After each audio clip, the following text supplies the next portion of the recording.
लोगों का हमारे YouTube चैनल पर बहुत बहुत स्वागत है। हम आज आप लोगों के लिए 12th क्लास के इकोनॉमिक्स की जो उदारीकरण, वैश्वीकरण और जो लाइसेंसिंग पॉलिसी मतलब 1990 से लेकर उसके बाद की जो अर्थव्यवस्था है, जिसको हमने बताया था आपको वैश्वीकरण, उदारीकरण है ना, और निजीकरण की जो प्राइवेटाइजेशन ये हमने बताया था पिछली वीडियो में, उसका एक पार्ट हमने छोड़ दिया था, वो था वैश्वीकरण। वो हम इस वीडियो में पढ़ाएंगे। बच्चों, सबसे पहले मैं आप लोगों को बता दूं वैश्वीकरण का मतलब क्या होता है। इससे अभिप्राय है देश की अर्थव्यवस्था को संसार के अन्य देशों की अर्थव्यवस्था से मुक्त व्यापार, पूंजी और श्रम की गतिशीलता के आदि के द्वारा संबंधित कर दिया जाता है। यानी कि अपने देश को विदेशी देशों के सामने खुला छोड़ दिया जाता है, मतलब दूसरे देशों के साथ उसके संबंध, आर्थिक रूप पे संबंध स्थापित कर दिए जाते हैं। एक परिभाषा वैश्वीकरण की हम और बता दें कि विश्व अर्थव्यवस्था में आय खुलेपन और बढ़ती हुई आपसी आर्थिक निर्भरता आर्थिक एकीकरण के फैलाव में सहायक है। यही वैश्वीकरण है। यानी कि जब कोई एक देश किसी दूसरे देश के साथ खुला व्यापार करता है तो वो एक दूसरे पर निर्भर होते चले जाते हैं। इसी प्रक्रिया को हम वैश्वीकरण के नाम से जानते हैं। ठीक है बच्चों, अब जब वैश्वीकरण की बात कर रहे हैं तो भारतीय अर्थव्यवस्था की वैश्वीकरण को प्रोत्साहित करने वाली नीति संबंधी रणनीति क्या क्या बनाई जिससे कि भारत में वैश्वीकरण बढ़े। हम बता चुके हैं पिछली वीडियो में कि WTO ने पहले ही साफ साफ कह दिया था कि हम भारत को पैसा देंगे 1990 में, उधार देंगे, लेकिन उसके लिए भारत को अपने बाज़ार का उदारीकरण करना पड़ेगा। अपनी अर्थव्यवस्था को विश्व बाज़ार के लिए खोलना होगा, अपनी मुद्रा का अवमूल्यन करना होगा और मुद्रा की जो कीमत का डिक्लेयर है वो आपको विश्व बैंक को सौंपना होगा। वही तय करेगा कि डॉलर के मुकाबले रुपए की कीमत कितनी है।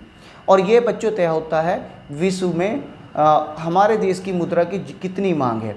जिस देश की मुद्रा की जितनी ज़्यादा मांग होगी उस देश की मुद्रा के प्राइस उतने ज़्यादा होंगे। यानी कि जिस देश की मुद्रा पर व्यापारी लोग या देश ज़्यादा विश्वास करेंगे उसके पैसों की कीमत ज़्यादा होगी। ठीक है, अब क्या रणनीति बनाई? पहली बात तो यह है कि विदेशी निवेश की सीमा में वृद्धि कर दी। बच्चों, आप लोगों को पता है पहले हमारे देश में विदेशों से जो पैसा आता था वो सरकार उधार लेती थी। 1990 से पहले उधार लेकर अपने देश में उद्योग धंधों में लगाती थी। तो उससे जो उधार देने वाले हैं वो ज़्यादा लालायित नहीं होते थे। उन्हें लगता था कि भाई मुनाफा वो 2% 4% जो भी ब्याज की दर होगी वही ब्याज मिलेगा। अब क्या काम किया गया? वैश्वीकरण की प्रक्रिया के द्वारा बाजार को खोल दिया गया। कोई भी व्यक्ति कितना ही पैसा हमारे देश की अर्थव्यवस्था में लगाए, ठीक है, यानी कि फॉरेन डोमेस्टिक इन्वेस्टमेंट, आपने जो है फॉरेन डोमेस्टिक इन्वेस्टमेंट के बारे में, FDI के बारे में सुना होगा, अब वो लागू हो चुका है। तो उससे क्या हुआ है कि बड़ी बड़ी कंपनियां, मैकडोनाल्ड है, पिज़्ज़ा है और ये सारी की सारी कंपनियां भारत में इन्वेस्टमेंट कर रही हैं। 1990 से पहले क्या था, कोई भी कंपनी डायरेक्टली भारत में इन्वेस्टमेंट नहीं कर सकती थी, समझे। और अब क्या है, वो डायरेक्ट इन्वेस्टमेंट कर रही हैं। उसके बाद जब 1990 के बाद कुछ छूट दी थी कि आप इस सीमा तक कर सकते हैं। जैसे मारुति के कुछ शेयर जो हैं सुजुकी ने खरीद लिए थे और वो मारुति सुजुकी हो गई थी। हीरो होंडा एक कंपनी है जापान की, उसने भारत की साइकिल बनाने वाली कंपनी हीरो से टाई अप किया और हीरो होंडा होगी, ठीक है। लेकिन अब कोई भी कंपनी विदेशी अगर चाहे तो पूरी कंपनी भारत के अंदर खड़ी कर सकता है, पूरा पैसा खुद लगाकर खुद खड़ा कर सकता है। उसके लिए किसी भारतीय कंपनी की अब आवश्यकता नहीं है, या किसी भी बिजनेस में पूरा इन्वेस्ट कर सकता है। फिर है दूसरा, रुपए की आंशिक परिवर्तनीयता लाई गई। बच्चों, रुपए में क्या किया गया? आंशिक परिवर्तनीयता लाएगी। उसका मतलब ये क्या है, अब हमारे रुपए की जो प्राइस है, हमारे जो रुपये की वैल्यू है, वो कौन तय करेगा? विश्व बैंक तय करेगा, ठीक है। विश्व बैंक क्या करता है? ये एक एक्सचेंजर के तौर पर काम करता है, विश्व की करेंसियों का आदान प्रदान करता है। जैसे हमारे देश ने, हमने ईरान से जो है तेल लिया, हमने इंडियन करेंसी दे दी, ठीक है, ईरान ने तेल दे दिया। अब ईरान में तो ईरानी रुपए चलेगा, तो उसने किसी और देश को जो दे रखे होंगे, जैसे ईरान ने जो है अपने पड़ोसी देश इराक को जो है, या फ्रांस को, ईरान ने जो है कुछ सामान लिया फ्रांस से, तो उसने तो इराकी रुपए दिए, सॉरी ईरानी रुपए दिए। अब फ्रांस के पास ईरानी रुपए हैं और भारत के पास जो हैं ईरानी रुपए, और भारत को चाहिए पाउंड में व्यापार करना, तो विश्व बैंक उनके पैसों को एक्सचेंज कर देगा, ठीक है, मतलब एक्सचेंजर का काम करता है। और इसकी वजह से भारतीय रुपये के मूल्य में गिरावट भी आई है और गिरावट करनी पड़ी। अब हमारा रुपया जो विश्व मार्केट पे डिपेंड करता है, अगर हमारे रुपये की विश्व के मार्केट में ज़्यादा डिमांड होगी तो उसका पैसा उसकी जो मांग है ज़्यादा होगी तो उसकी कीमत ज़्यादा होगी, और कम डिमांड कम हो जाएगी तो उसकी वो कम हो जाएगी। वैसे आजकल हमारे रुपये की डिमांड बहुत कम चल रही है, 75 रुपये पे डॉलर के मुकाबले हमारा रुपया पहुँच गया है। फिर है प्रशुल्क और टैरिफों में कमी। बच्चों ये टैरिफ और प्रशुल्क क्या होते हैं? इन्हें हम कह सकते हैं तटकर। जब हमारे देश में विदेशों से जो सामान आता है, 1990 से पहले सरकार ने भारतीय उद्योग धंधों को प्रोत्साहन देने के लिए तटकर बहुत ज़्यादा लगा रखा था, टैक्स ज़्यादा लगा रखा था। वो जो टैक्स ज़्यादा लगा रखा था, उस ज़्यादा टैक्स से क्या हुआ भाई बच्चों? उस ज़्यादा टैक्स से ये था कि जब विदेशी सामान भारत में आता था, टैक्स ज़्यादा लग जाता तो उसकी कीमत भारतीय मार्केट में ज़्यादा हो जाती थी, जिसके कारण जो भारतीय उद्योग धंधे थे वो सेफ थे, ठीक है, वो उन्हें कंपटीशन करने की ज़रूरत नहीं थी, क्योंकि वहाँ से आता वो महंगा हो जाता था। उसमें भी भारत सरकार ने बहुत ढील दी। अब तटकर जो है बहुत कम होगी, और बहुत देशों के साथ तो हमने खुले व्यापार की नीति का भी अनुसरण कर रहे हैं। अब बच्चों बात करेंगे विश्व व्यापार संगठन की, वर्ल्ड ट्रेड ऑर्गेनाइजेशन की।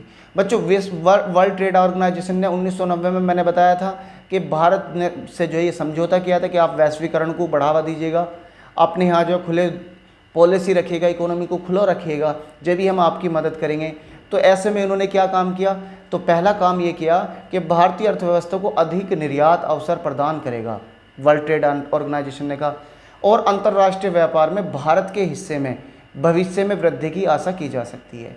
यानी कि वर्ल्ड ट्रेड सेंटर ने कहा कि भाई हम तुम्हें ऑप्शन ला के देंगे कि भाई अपना सामान तुम तैयार करो और विदेशों में इन देशों को आप दे दो, ठीक है। इसके अलावा बहु फाइबर व्यवस्था MFA के अंतर्गत हमारा कपड़ा जो है और सिले हुए कपड़े वस्तुओं के व्यापार पर कोटा प्रतिबंध लगा हुआ था कि भाई हम इतना ही कपड़ा विदेशों से मंगा सकते हैं, इतना ही कपड़ा विदेशों में दे सकते हैं। ऐसी व्यवस्था हमारे यहाँ करी गई थी। अब बच्चों जब ऐसी व्यवस्था की गई थी तो ऐसे में जो है हमारे देश का जो कपड़ा था वो एक लिमिटेड ही जा पाता था। लेकिन क्या हुआ, जब वो हुआ हमारी अर्थव्यवस्था ओपन हुई, तो अब वर्ल्ड ट्रेड ऑर्गेनाइजेशन इस क्षेत्र में हमारी मदद कर रहा है कि हमारे कपड़े को विश्व के अलग अलग देशों के सामने रिप्रेजेंट कर रहा है कि भाई ये इंडिया का भी कपड़ा है, आप इसे भी परचेज़ कर सकते हैं, इसकी कीमत मार्केट में ऐसी है। तो ये भी हमें फ़ायदा हुआ। और इसके ख़त्म MFA के ख़त्म होने से जो है आज धीरे धीरे भारतीय कपड़े की मांग विदेशों में बढ़ती जा रही है, ठीक है। अगर हमारे देश में जो हमारे उत्पादक हैं उनको सब्सिडी दी जाए तो उनके जो है मनोबल भी बढ़ेगा और वो मामूली मार्जिन पे सामान बेच पाएंगे। भाई अगर देखो हमें जो है ब्याज मुक्त जो है मामूली ब्याज पे हमें पैसा मिल जाए हमारे देश के व्यापारियों को, फिर उन्हें निर्यात करने पे थोड़ा बहुत प्रोत्साहन मिले, तो प्रोत्साहन राशि में ही कपड़े का निर्यात कर देंगे। और ऐसे में जब वो बहुत कम मार्जिन में विदेशों में जाएगा तो विदेशी कपड़े के मुकाबले हमारे कपड़े के दाम जो कुछ कम होंगे और वो आसानी से बिकेगा। और हमें क्या होगा, हमें उस पैसे का मार्जिन मिलेगा, उनकी करेंसी मिलेगी, जिससे हमारी करेंसी भी मजबूत होगी और हमारी अर्थव्यवस्था भी मजबूत होगी, ठीक है बच्चों। इस तरीके से हम जो हैं कृषि के जो उत्पाद हैं उनको भी तेज़ी से विदेशों में बेच सकते हैं और अंतर्राष्ट्रीय कीमतें हैं उनसे भी मुकाबला कर सकते हैं। जैसा किसान है, किसान को आप क्या करें, सब्सिडी दें। कहाँ पे सब्सिडी दें? सब्सिडी होती है छूट। जैसा मतलब बीज है, बीज पे सब्सिडी दे दी, खाद की कीमत आधी कर दी, बिजली फ्री कर दी किसानों के लिए, सरकार उसका खर्चा वहन कर सकती है, बिजली फ्री कर दी। तो जो खर्चा जितनी लागत उसे सरकार मतलब किसान को, इंडिया के किसान को गेहूं को उत्पादन करने में आ रही थी वो कम हो जाएगी। भाई अगर बीज हल्का सस्ता हो गया है ना, और जो खुद जो सब इक्विपमेंट है उनकी कीमत को कम कर दिया, उस पर लगने वाले खादों की कीमत को कम कर दिया, बिजली की कीमत ना के बराबर कर दी, तो क्या होगा, जो वस्तु महंगी पैदा हो रही थी वो कम पैदा होने लगेगी। उसके जब रेट डाउन हो जाएंगे तो सरकार जो है उसे कम दामों पर खरीद सकेगी, तो देश में भी स्थिति अच्छी होगी और उस सामान को जो एक्स्ट्रा होगा, किसान ज़्यादा से ज़्यादा बोने के लिए प्रोत्साहित होगा, उसे हम विदेशों में भी बेच सकेंगे, तो उससे हमारी विदेशी आय भी बढ़ेगी। अब हम बच्चों ये जो LPG हमने नीति अपनाई थी उसके कुछ मूल्यांकन कर लेते हैं। इसके सकारात्मक पहलू क्या हैं, ठीक है। पहला है एक कंपायमान अर्थव्यवस्था मिली है। इसका मतलब ये है कि हमारी अर्थव्यवस्था जो है अब दिन प्रतिदिन बढ़ती जा रही है और ये वाइब्रेट है, चल रही है, हिल रही है, सक्रिय निष्क्रिय नहीं है, और अर्थव्यवस्था में बढ़ोतरी हो रही है। ये तो बात अलग है कि हमारी अर्थव्यवस्था पिछले कुछ दिनों में 5-4 साल में कुछ डाउन हुई है। गवर्नमेंट की पॉलिसी कह सकते हैं, डिमोनेटाइजेशन कह सकते हैं, या कुछ स्टेपों पर भारत सरकार से हुई चूक को कह सकते हैं।